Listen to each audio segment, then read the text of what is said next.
Kali Hathor, Volume 2.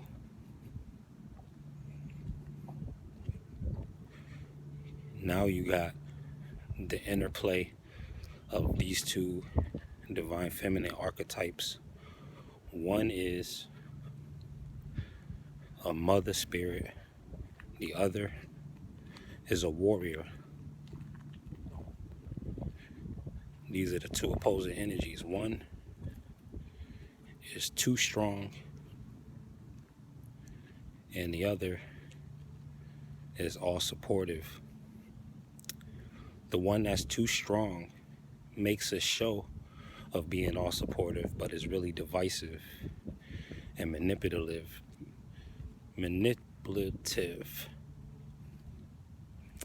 vindictive.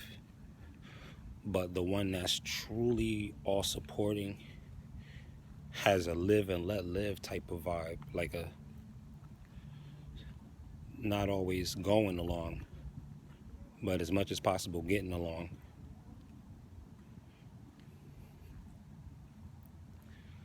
And these two forces, they're not really butting heads. It's just people are going with one or the other. By default, it's gonna come down to these two. You're gonna be a builder or a destroyer.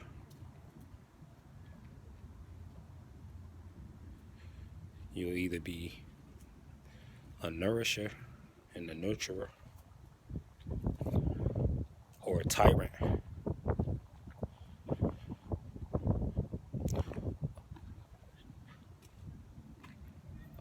A perverted sense of power would do this every single time. When power is corrupted, if a person is too hungry for power, if they get power and they have other ulterior motives, they were power hungry, if they had a need that they needed to fill socially and they're trying to patch in a gap, they could turn into stark raving tyrants. It's still the divine feminine, but it's under mother goddess energy. I mean, it's under the warrior goddess energy. And they fight. That's all they do. It's the bloodthirsty half, with the one that has no off switch. The only thing that was able to stop that bloodlust was intoxication. So this is why our message and our presentation has to be a lot more hypnotic, a lot more aesthetic. I mean, that's the good thing about Venus too, though, because it's divinely has this aesthetic and this artistic appeal to it that can really build an appreciation for the art enough to be mesmerizing and hypnotic to distract the divine warrior goddess from her bloodlust when she goes on the rampage. So that's necessary. But you got these two powers playing out. Isn't male and female, it's the whole human race. These things could be attributed to some interesting things, but in a lot of times it's just thoughts and ideas that get embodied, whether you call it a witch, a sorceress, warlocks, etc. It's just thought forms. You can attribute whatever physicality or narrative you want to it, but the idea itself is the baseline truth. You know, that one type of energy that's here is sent to build people up, and another one is sent to destroy. And the battery's gonna run forever until these things aren't reconciled.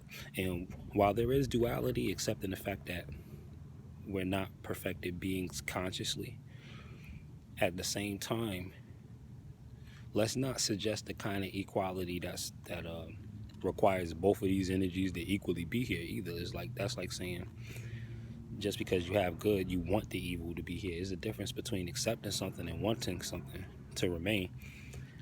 So that warrior goddess is fighting to protect the old order. She's there to protect the OWO, the old world order. See, the new world order is not really what you think, because the true new world is inside of you.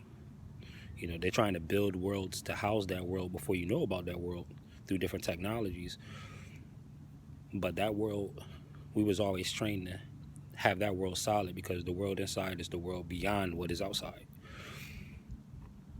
But only builders can really